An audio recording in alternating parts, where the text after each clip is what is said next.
Hello everyone, welcome back. Just before the start of the Premier League season, I made my predictions, and now it's time to look back and see if anything I said ended up actually happening.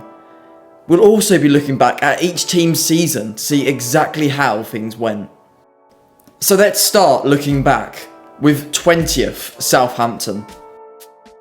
Predictions starting off well, getting bottom of the table Southampton correct.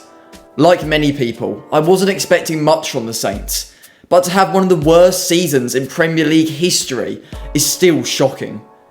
They returned to the Championship, with Aaron Ramsdale being relegated for a third time. They were so shockingly below Premier League standards the whole season. 19th, Leicester. I predicted Leicester 19th. However, they ended up finishing 18th due to a victory against Ipswich near the end of the season. Once again, not much was really expected from them, and the former Premier League champions returned to the Championship once again. Jamie Vardy, of course, getting his 200th goal for the Foxes in his last game for the club. But still, not the way he wanted his career to end with Leicester. Another relegation. 18th. Nottingham Forest. Predicting Forest 18th will go down as one of the worst predictions of all time. After a poor season in 23-24, I really thought they'd find themselves relegated this time around. However, they were way closer to Champions League football rather than the Championship. A simply amazing season for both Nuno and Nottingham Forest, with so many players being simply incredible. Chris Wood, Sells, Aina, Milinkovic, Elanga, Gibbs-White, and to be honest, pretty much the whole squad. A 7th place finish for Nottingham Forest leaves me humiliated with an awful prediction. 17th, Ipswich. A risky prediction on my behalf, thinking that the Tractor Boys could survive. It was clear from the back-to-back promotions that McKenna is an amazing manager, and with signings like Liam Delap, I thought Ipswich would have a chance at survival. However, in the end, they finished 19th, only above Southampton. Not exactly how they wanted their Premier League return to go, with them being relegated once again back to the Championship. 16th, Wolves. A correct prediction with Wolves in 16th. The lowest place for Wolves since promotion in 2018. It wasn't a great season for them. Cunha was a big star, however, of course, with a transfer to Manchester United, they'll be without him next season. Similar things can be said with Ryan Ait-Nouri, of course, a brilliant player this season, but now off to Manchester City. However, they did of course have Strand Larsen, who was a big player and helped them stay in the Premier League.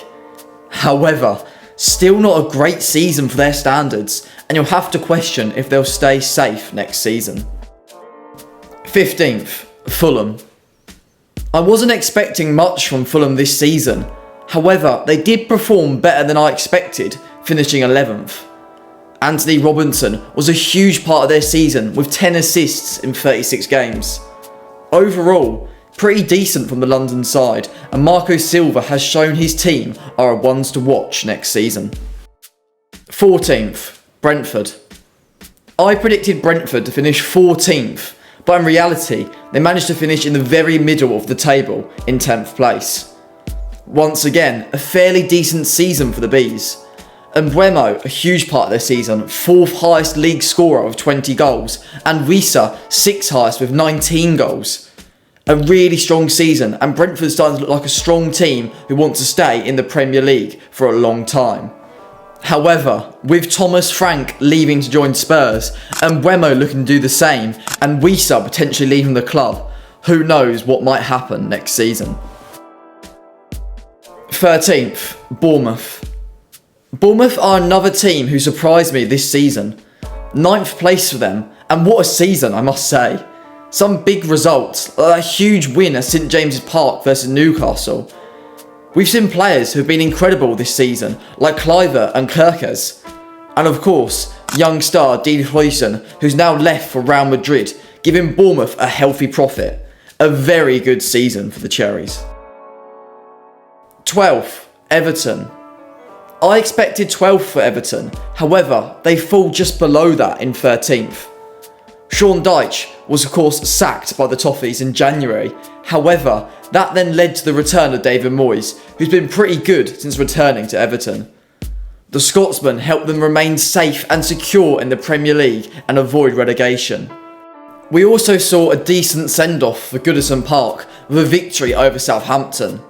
But now, Everton are set to play Premier League football at the Bradley Moore Dock Stadium next season. Or, if you want to use the more unattractive name, the Hill Dickinson Stadium. 11th, West Ham. Before the season started, many fans were predicting a great season for West Ham. Signings like Crescencio Somerville, Nicholas Fulkrug, Max Kilman and Aaron Wan-Bissaka gave many fans hope. But I didn't expect much for them, and I even correctly predicted the sacking of Lopetegui. However, I still didn't think it would be as awful as it has been for West Ham. A very poor 14th place finish from what looked like could be a strong squad on paper. Graham Potter has taken over and we'll see what he can do with a full season very shortly. But for now, this has been a very forgetful season for West Ham. 10th, Crystal Palace. I predicted Crystal Palace would finish in the very middle of the table. Pre-season, it was clear Oliver Glasner would be the right man for the job after success for Eintracht Frankfurt. They finished 12th in the end, a stereotypical mid-table-ish finish for Crystal Palace. But nonetheless, it was an incredible season for them, thanks to an amazing FA Cup run, which allowed them to win the first major trophy in the club's history. An absolutely incredible season for the Eagles, and one that will go down in history. 9th, Brighton. Predicting 9th for Brighton, however, they did one better and took 8th in the real standings. Young manager Fabian Hürzeler showed both his managerial talent and the squad's talent this season. Just missing out on European football in the end, however, the Seagulls showed they have a squad that can return to European football once again. 8th, Newcastle United. Newcastle proved me wrong this season and finished 5th with a place in the Champions League. Eddie Howe's team were impressive once again this season. If we exclude Mo Salah, Alexander Isak scored the most goals this season with 23 and Jacob Murphy had the most assists with 12. Lewis Hall was also a huge star for Newcastle before his injury, and they've shown they've got plenty of talent on their hands. And we can't also forget Newcastle ending their long trophy drought after winning the Carabao Cup with a historic victory over Liverpool at Wembley. 7th, Chelsea. I wasn't expecting too much from Chelsea this year, and that was mostly because I lacked faith in Enzo Mascara and his lack of experience as a Premier League manager.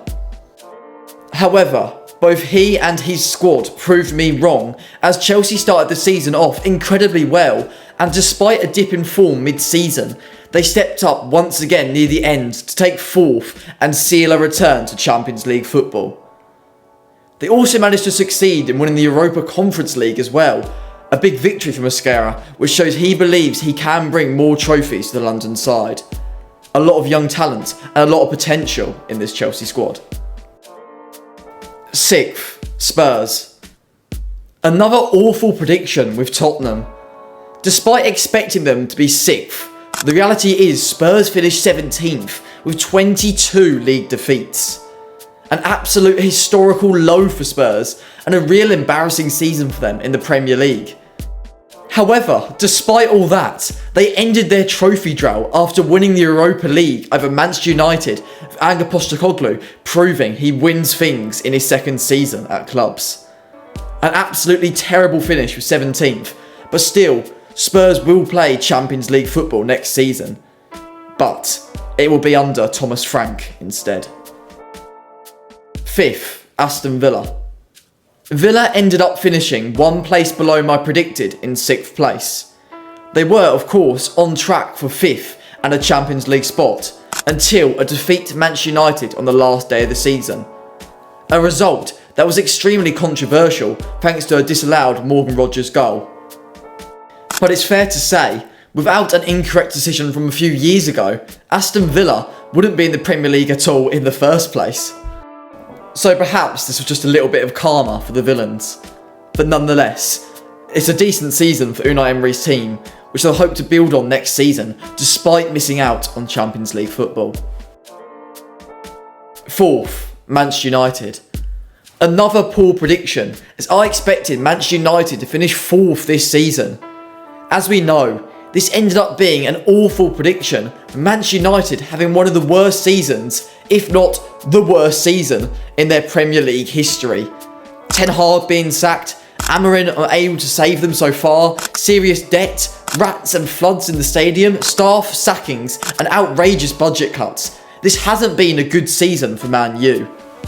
And things aren't exactly looking better, despite Amorim's speech after their win against Villa.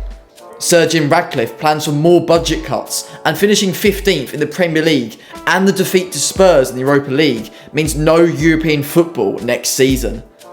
And to make matters worse, Liverpool win their 20th title to equalise Manchester United on top of the mountain of English football. Third, Liverpool. This season, Liverpool began life without Jurgen Klopp, with Dutchman Arne Slot coming in as the new head coach. With Klopp being such a massive figure at the club for years, it felt like there were big boots to fill. I had faith in Arne Slot to be able to use his Liverpool squad and would finish third, as this being his first season meant he might need time to adapt before doing any better. However, both Slot and his Liverpool team proved me wrong, and many others wrong, by winning the Premier League in spectacular fashion. Slot transforms this Liverpool side and made them into a machine. The Dutch coach didn't need much time to adjust to the role, and this Liverpool side became one of the best in Europe. Mo Salah was the soul of the team, with the most goals and assists in the Premier League, and registered the most goal involvements in the history of a 20-team Premier League. We saw other players also succeed, such as the strong midfield with Szoboszlai, McAllister, and of course, Young Player of the Year, Ryan Gravenberch. What a season for Liverpool, as they take back their perch and sit level with Manchester United. Second, Arsenal. Correctly predicting Arsenal to finish second again. Once again, the Gunners came up short to winning the Premier League. This season, Liverpool were one level above them, and once again, Arsenal couldn't take their chance to win, even after City struggled this season. Mikel Arteta can blame the ball, the injuries, or the lack of a striker all he wants, but it's clear soon the manager has to start turning things into trophies. It'll be interesting to see if he can finally go that one step further next season. But for now, still the bridesmaid and not the bride. First, Manchester City. I predicted Pep to lead Manchester City to Premier League glory once again. However, in the end, Manchester City finished third in the table, and at one point in the season, top four was looking in doubt. City losing Rodri early in the season was a huge blow, and we've seen some of the worst we've seen in Manchester City for a period of time. However, as the new year came round, City once again found some form, and for what many fans were calling the season City finally fell off, a third place finish is certainly still impressive. But all is not well. For the first time, Pep has failed to lead Manchester City to a trophy in a season, and now they'll need to try and rebuild and go again next season. But that's all for now. I hope you enjoyed the video, and if you did, please consider subscribing, as it means all the effort that went into this video is all worthwhile. But thank you once again, and I hope to see you next time.